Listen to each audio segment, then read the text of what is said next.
Hello, everyone. We are all the way live, and we are here with our first annual social media takeover. Yes. I am Phillitia Charlton. And I am Eric Charlton. And we have with us. I am DrKaren Townsend. Yes, so thank you, Dr. Karen, for joining us. We are going to tell them a little bit about Untruth, and then we're going to get Untruth with you. Yes. Why did we call it Untruth? We thought of Untruth as telling, owning, and acknowledging your truth. But also we thought about the process by which we release our lies that have kept us bound. And so we're having this first annual Untruth Virtual Summit brought to you by Charlton, Eric, and Phillitia Charlton for the first time together. Yay. And we are so untruthed right now. But we wanted to bring people together to talk about emotional well-being. We want to talk about marriage, and we wanted to get behind the title and really talk about the untruth of the person. And you signed up to be with us, Dr. Karen. So thank you so much. Thank you. I'm so excited to be a part of it. I actually am honored to be a part of this event because I think you and Eric are just amazing, and you are doing amazing work individually and collectively. And if there's anything that I can do to support you, I am all for it. I'm happy to be a part of it. Thank you. Well, this is part of the summit, is for us to untruth our participants and our speakers and to let people know who they really are. So the actual summit is October 7th and 8th. But today we're going to talk to you to see what are they going to get and who is Dr. Karen Townsend. Is this when I tell the truth, or can I just... Are you ready to get untruth? We're going to start with our first question. Yeah. So what's the first question? What's the first question? I'm going to start with the first question. And it relates to the past. Can you tell us a job that you worked that no one would expect that you had worked? You know what? I was telling somebody just this week, I graduated from Kentucky State University, HBCU for life. And I came to Ohio to go to grad school at The Ohio State University. I was a poor, struggling graduate student, and I needed money. And I had a bachelor's degree. I was working on a master's degree, and I got a part-time job at McDonald's. And, you know, sometimes people feel you're at a certain level and you shouldn't have to do certain types of jobs. But hear me, I had a college degree and I worked at McDonald's. Funds, and I wasn't too proud to make fries. So that's probably a job most people, it's not on my resume. So that's the first untruth, I guess. Wow. I think people will be very surprised that you have humble beginnings after the bachelor's degree. Yeah, a brown polyester suit with a paper hat. I remember it distinctly. Did you accomplish your goal? Because you obviously don't work there anymore. It was a stepping stone. It all worked out. Well, your next question is fun for me. So, Dr. Karen, who is your favorite artist and why? Anyone who knows me knows that my favorite artist is the artist formerly known as Prince again, Forever Prince. My Prince lunchbox. It has two pictures, front and not the back. Not the back. I wasn't ready for the back. And actually, I went as Prince for Halloween last year. So Dr. Karen, why do you love Prince so much? Please help us understand, because he's amazing. I love Prince because I love his music, and his music crosses all genres and all spectrums. I mean, I think most people think of Prince as an R&B artist, but if you listen to his music, he was really a rocker. Mm-hmm. He's a person who was on the edge, some of the language and themes of his music, but he also had songs where he referenced God. One of my favorite Prince songs is The Cross. And for the work that I do in diversity and inclusion, Prince is an example to me that where you can wear many hats, you can have many perspectives, you can have many ideas, and all be contained in one person. So Plus, I think he's just kind of cute too. You and lots of other people across the world. But I'm the #1 Prince fan. I will not take that away Yeah, I from don't you. doubt it. I'm a fan, but I definitely am not the #1 fan. And you didn't ask me, but I'm gonna share. My favorite song was Insatiable. Okay. And then followed by Diamonds and Pearls. But anywho, I understand your love for him. Yes. And your lunchbox as well. Oh my goodness, Eric. All right, Dr. Karen, how did we all meet? Do you remember that? I'm going to tell you how I think we met, and you all can correct me. So I think the first time our paths crossed was at a graduation party for a mutual friend. And I remember seeing the two of you, and I thought they are so cute. And then I was reacquainted with Phillitia at a staff development program I did for some educators. That is how I think we met. Is that? Nope. No? It's not it. He's like, it's not. No. Do you remember when the Urban League brought Tavis Smiley here? Yes. That is when we were introduced.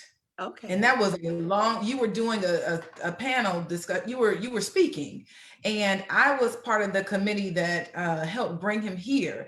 And that was my first introduction with DrKaren Townsend. And I believe my husband had attended one of your sessions. I was in one of those sessions. Yeah, and I heard rave reviews about your session, and that was my first introduction, our first introduction to you. When that was, oh my goodness, I don't even remember. Gosh. What did I talk about, Eric? Do you remember? It had something to do with perception. It's been a while. It was, can't remember. But I did okay. Yes, you did wonderful. Yes. Okay. Thank you. So I think that was probably 08, 09. So we probably formally met more at the graduation party, but yes, we have been acquainted for a long time in the community. So that's awesome. Well, thank you for reminding me of that. You're welcome. This is Untruth. So, Dr. Karen, what is one thing that you wish that people understood about you? That even though I am perceived as a person who has accomplished many things, and I have all through the favor of God, but one thing that most people probably don't know is I am not nearly as confident as people think I am. Wow. And I told someone once, a lot of times when I have to go do a presentation, Eric, I have to have a pep talk with myself. And I have theme music that I play to get myself in the right headspace, really just to boost my confidence. And that is the way I have to encourage myself.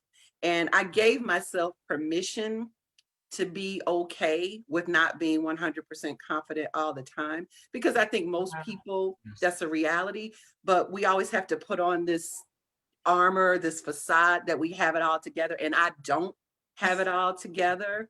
So I'm just putting that out there. That's part of my truth. And then I decided if Beyonce could have Sasha Fierce as her other personality, when I don't feel like being Dr. Karen Townsend, when she's not ready to go make the presentation or give the speech, I send CK, and CK stands for Confident Karen. So that's who's showing up a lot of times. It's Confident Karen, because regular old Karen Marie, sometimes she's struggling.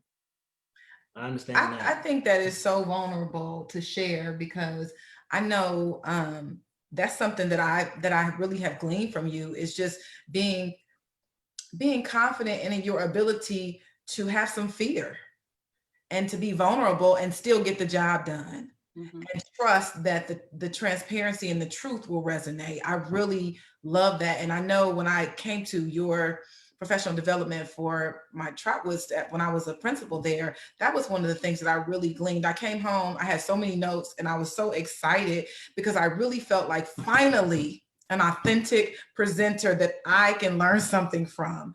And I was just super excited because a lot of times we get to surface level, we don't get deep, and you're consistently deep and transparent. And that's why I'm so glad that you're here.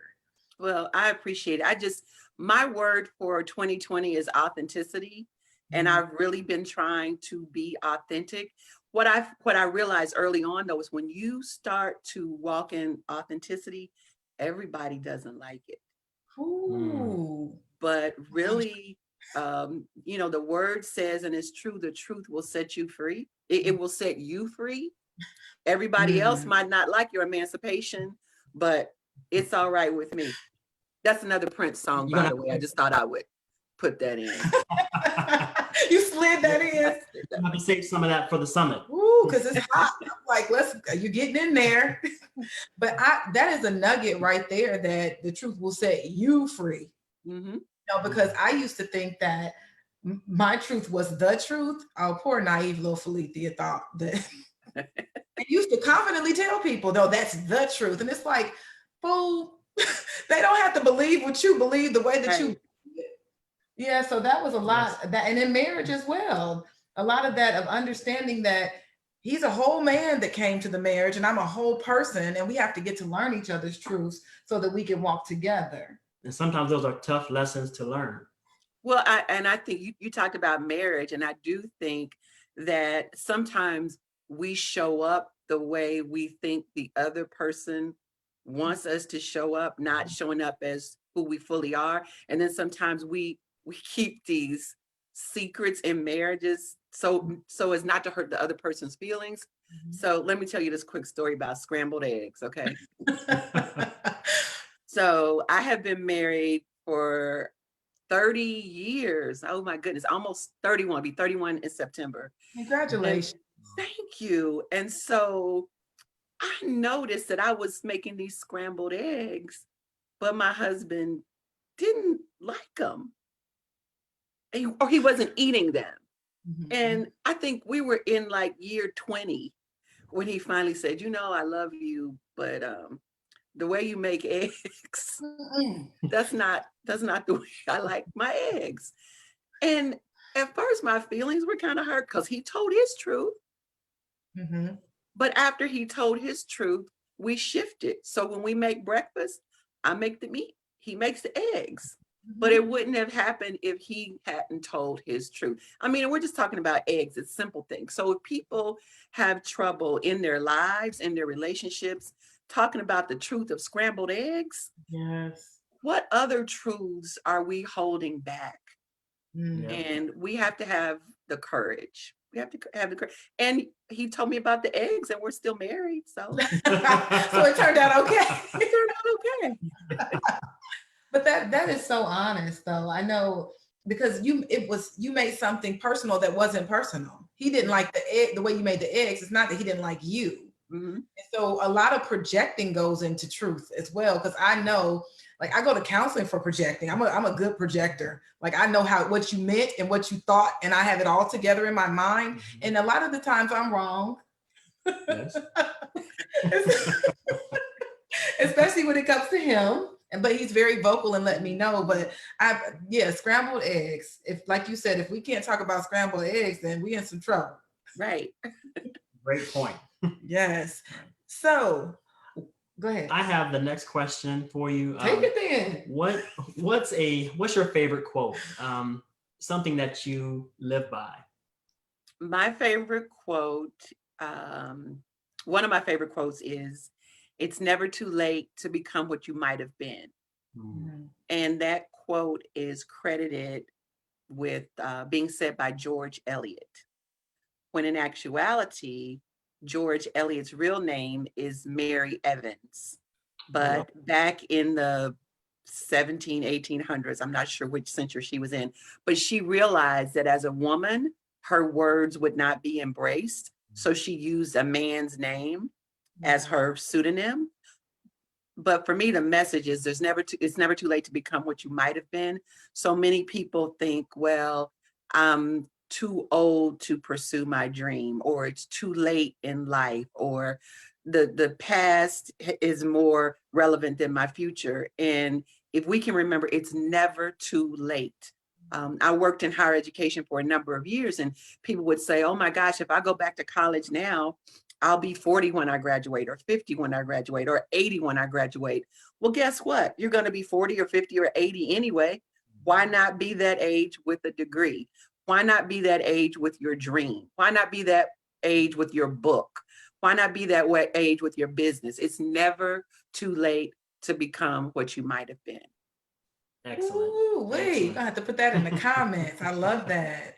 Thank you for that. So why did you choose to be a part of this Untruth Virtual Summit? What appealed to you about this? I think we need to tell the truth. I did not choose. I was invited, and I appreciate it. I appreciate it. And since I was invited, I'm going to do my best to make the magic happen. Got my magic wand. I believe in what I hope to do as a contributor to this amazing session is just be another voice that's willing to be open and honest and truthful and transparent. I want to share with your audience my humanness, because I believe people look at us and think because you have this title or have this position or have accomplished this state in life that you are on this pedestal that they cannot reach, or they're at a place that you're at a place that they wouldn't aspire to be.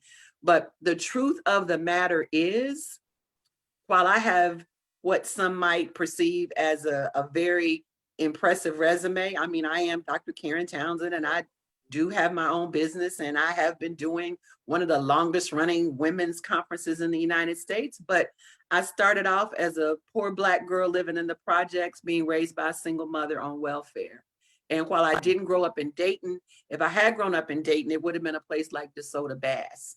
And I don't mind telling my truth, because I want that girl who's living in DeSoto Bass today know that if I used to be her, then one day she can be a version of me, not me because I'm already taken, but the best version of herself. And I believe when we have the courage to tell our truth, it gives other people permission to tell theirs. So I'm looking forward to being a part of the summit so I can tell my truth. And if my truth sets somebody else free, then that will be worth the price of registration. That's Yes, awesome. that is Awesome. phenomenal. I'm excited. I I am can't too. wait. You dropped so many gems of knowledge so far, but what's the title of your presentation? The title of my presentation is If They Only Knew. Mm-hmm. If they only knew. And the point of that is, people look at you and they think you have all the answers and they think you have it all figured out. But if they only knew that before I showed up, I had to give myself a pep talk. Before I arrived, I had to listen to my theme song. Before I arrived, I had to encourage myself. And if I'm doing those things, it's okay for you to do those things too. So I want to have a conversation about that. Awesome. That's awesome. Well, you just told us your takeaway. So Dr. Karen, before we get off, do you have an untruth question for us? Uh-oh. Yeah, we don't. This is good. An untruth question for you all. Who's the neatest between the two of you? I would say the neatest. The neatest. It would be me. It would be me. That is an untruth. Yeah. I'm the neatest. Okay. In keeping with the truth I told earlier, who makes the better scrambled eggs? Oh, it's definitely Phillitia. Well, thank you for that. Definitely, yeah. Yes, Eric is the person who irons and who keeps everything together, and he's good in the kitchen. But I'm a master. I'm in no the match. kitchen. I'm no match. Yeah, so we definitely share a lot of responsibilities, and I'm glad he can iron because I can't, and that's my truth. I can't iron a thing. So Dr. Karen, we are so excited that you are joining us October 7th and 8th for our Untruth Virtual Summit. And it's going to be held on Facebook through StreamYard, but it's going to be completely interactive. And if you listen to just a little bit of this, like you said, you pay your registration right here. So we're going to have a link in the comments, but you have just been untruthed. Yay. Thank you. Thank you for the opportunity. And I'm looking forward to seeing you and all our guests on October 7th and 8th. Thank you. Yes, we are looking forward Yes. to seeing you as well. Thank you, Dr. Karen Thank you. Townsend. Welcome. You're welcome. Prince and I will be showing up for the conference. He has a free ticket. So yes, we'll see him. Bye, everybody. See you October 7th and 8th.